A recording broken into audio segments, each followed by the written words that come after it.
Here it comes, a loving sensation. Let's join hands and be one as a nation. We'll forget all the hatred and the greed. Now's the time for us to be free. We'll stand tall, together we will survive. Holding on for a tranquil peace of mind. Know your heart and where you are going. In a perfect world, love will be showing.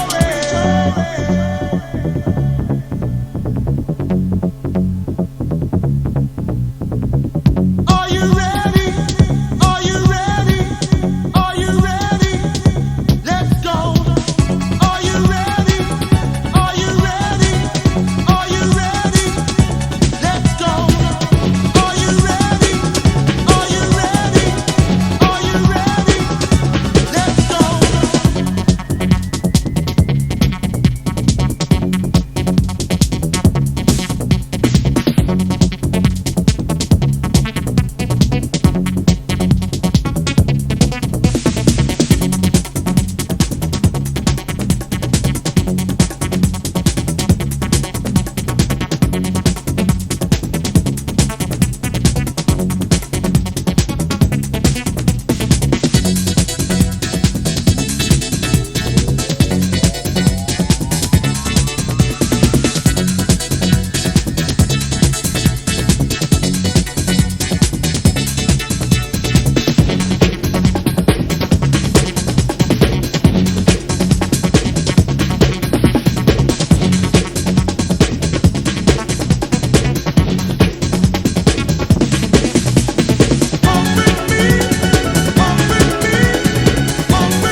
Are you ready? Are you ready? Are you ready? Are you ready? Are you ready? Are you ready? Let's go.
Shabbat Shalom, Mishpachah, and welcome to Hebrew Bible Secrets with your host, Rabbi Beaton.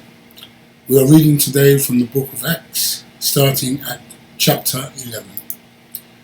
Acts, chapter 11, verse 1. 1. And the emissaries and brothers that were in Yehuda heard that the nations have also received the word of Elohim. 2. And when Kepha was come up to Jerusalem, they that were of the circumcision contended with him. 3. Saying, You went in to men uncircumcised, and did eat with them. 4. But Kepha explained it to them, point by point, saying, 5. I was in the city of Joppa, petitioning, and in a trance I saw a vision, a certain vessel descend, as it had been a great sheet, let down from Shamayim, from heaven, by four corners, and it came even to me. 6. Upon which I looked intently with my eyes. I considered and saw 4-footed beasts of the earth, and wild beasts, and creeping things, and fowls of the air. 7. And I heard a voice saying to me, Arise, Kepha, kill and eat. 8. But I said, Not so, Master, for nothing common or unclean has at any time entered into my mouth. 9. But the voice answered me again from the Shamayim, What Elohim has cleansed, that call not common. 10. And this was done 3 times, and all were drawn up again into the Shamayim. 11. And behold, immediately there were 3 men already come to the Beth house, where I was, sent from Caesarea to me. 12. And the Ruach Spirit told me to go with them, without doubting. Moreover, these 6 brothers accompanied me, and we entered into the man's Beth house. 13. And he showed us how he had seen a messenger in his Beth, his house, which stood and said to him, Send men to Yophar, Joppa, and call for Shimon, whose surname is Kepha. 14. Who shall tell you words whereby you and all your Beth house shall be rescued. 15. And as I began to speak, the Ruach HaKadosh set-apart spirit fell on them, as on us at the beginning. 16. Then remembered I the word of Yahushua, how that he said, Yehochanan, John, indeed immersed with Mayim, water, but you shall be immersed with the Ruach HaKadosh, set-apart spirit. 17. For as much then as Elohim gave them the same gift as he did to us, who believed on Master Yahushua the Messiah, what was I that I could withstand Elohim? 18. When they heard these things, they held their shalom, and esteemed Elohim, saying, Then has Elohim also to the Gentiles granted repentance to life. 19. Now they which were scattered abroad upon the persecution that arose about Cephania, Stephen, travelled as far as Phoenicia and Cyprus and Antioch, proclaiming the word to none but to the Yehudim only. 20. And some of them were men of Cyprus and Cyrene, North Africa, which, when they were come to Antioch, spoke to the Hellenists, preaching Master Yahushua. 21. And the hand of Yahweh was with them, and a great number believed and turned to Yahweh. 22. Then tidings of these things came to the ears of the congregation which was in Jerusalem, and they sent that he should go as far as Antioch. 23. Who when he came and had seen the favour of Elohim was glad, and exhorted them all, that with purpose of heart they would cleave to Yahweh. 24. For he was a good man, and full of the Ruach HaKadosh, set-apart spirit, and of faith, and many people were added to the Master. 25. Then departed Barnabas to Tarsus, to seek Shaul. 26. And when he had found him, he brought him to Antioch. And it came to pass that a whole year they assembled themselves with the congregations, and taught much people. And the disciples were called Messianites, first in Antioch. 27. And in these days came prophets from Jerusalem to Antioch. 28. And there stood up one of them, named Agabus, and signified by the Ruach Spirit that there should be great famine throughout all the land of Israel, which came to pass in the days of Claudius Caesar. 29. Then the disciples, every man according to his ability, determined to send relief to the brothers which dwelt in Yehuda. 30. which they also did, and sent it to the elders by the hands of Barnabas and Shaul. So that now brings us to the end of chapter 11, Acts chapter 11. So let's go back and have a look at some of the footnotes in Acts chapter 11. So the first footnote we have is in verse 5.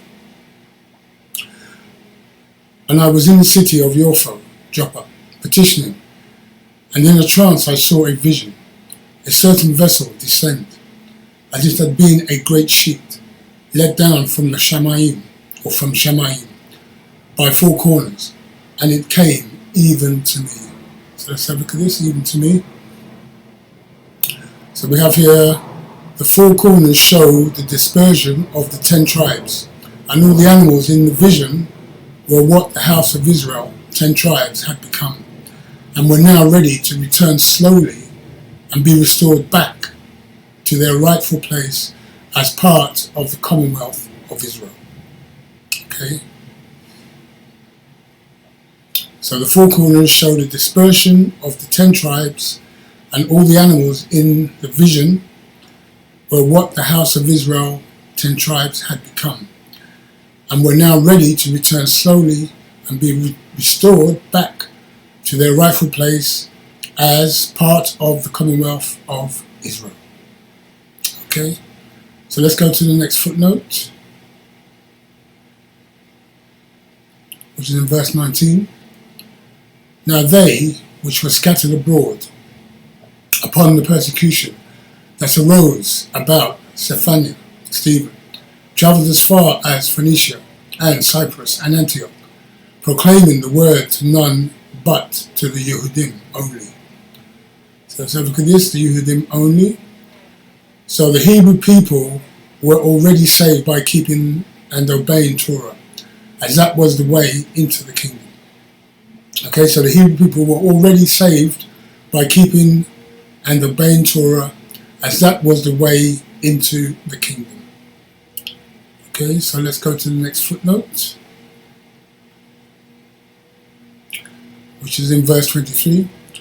Who when he came and had seen the favour of Elohim was glad, and exhorted them all, that with purpose of heart they would cleave to Yahweh. So let's have a look at this, cleave to Yahweh. So cleave unto Yahweh means to obey his Torah and work righteousness. Okay? To obey his Torah, to keep his commandments and work righteousness. Okay, so let's go to the next footnote, which is in verse 26. And when he had found him, he brought him to Antioch. And it came to pass that a whole year they assembled themselves with the congregations and taught much people. And the disciples were called Messianites first in Antioch. Okay, so let's have a look at this. Messianites. So most translations put here the term Christian. They were called Christians in the Greek and Aramaic manuscripts, but not in the Hebrew, because this term was a derogatory title meaning Cretans. And at one time it also referred to the pagan followers of Serapis, which these men confused it with. So a letter ascribed to the Augustan history to the Emperor Hadrian refers to the worship of Serapis by residents of Egypt who describe themselves as Christians, and Christian worship by those claiming to worship Serapis, suggesting a great confusion of the cults and practices. This is how the term is confused, while the followers of Yahshua were called either one of two terms: followers of the way or the Nazarenes. Okay, so let's go to the next footnote, which is in verse 28. And there stood up one of them named Agabus. So let's have a look at this, Agabus. So Yahweh appointed and used men as prophets, opposed to the women, even if they were used for different purposes, but not for instructing Israel. Although there were prophetesses in Antioch, But still, the need was for a prophet to come from Jerusalem to show us the headship and authority structure lies with men and not women, many of which are today haughty, to think they can usurp Yahweh's authority. Every woman in church wants to be called a prophetess, but they have no regard or respect for the Torah and are Torahless women. Okay, so let's go to the next footnote, which is a continuation. And signified by the Ruach spirit that there should be great famine throughout all the land of Israel. So let's have a look at this, all the land of Israel. Okay, so we have here, many Bible translations use the word whole world here for the famine. The intent is not the whole world behind the Hebrew word eretz. That shows us the translator's mistake. Why would people here be sending help to Israel if the famine was in the whole world? Which is a clear mistake, showing us the famine was centered in one geographic region, meaning Israel. From this and other similar mistakes, we are certain that the original writings were not Greek or even Aramaic, but Hebrew. In the tradition of our Hebrew ancestors, the translations were done in the other existing local languages, such as Greek and Aramaic, to spread the message. Okay? So let's go to the next footnote, which is a continuation. Which came to pass in the days of Claudius Caesar. Okay? So let's have a look at this, Claudius Caesar. So the great famine in Judea occurred in 46 CE. Okay? The great famine in Judea occurred in 46 CE. So that now brings us to the end of Acts chapter 11. So I thank you for watching, and I hope to see you on the other side. This is Rabbi Beaton saying thank you for watching, and Shalom Shalom. Baruch Shem, Kivod, Malkuto, Leolam Va'ed. Benevolent be the name of his esteemed kingdom, forever and ever and ever. Amen.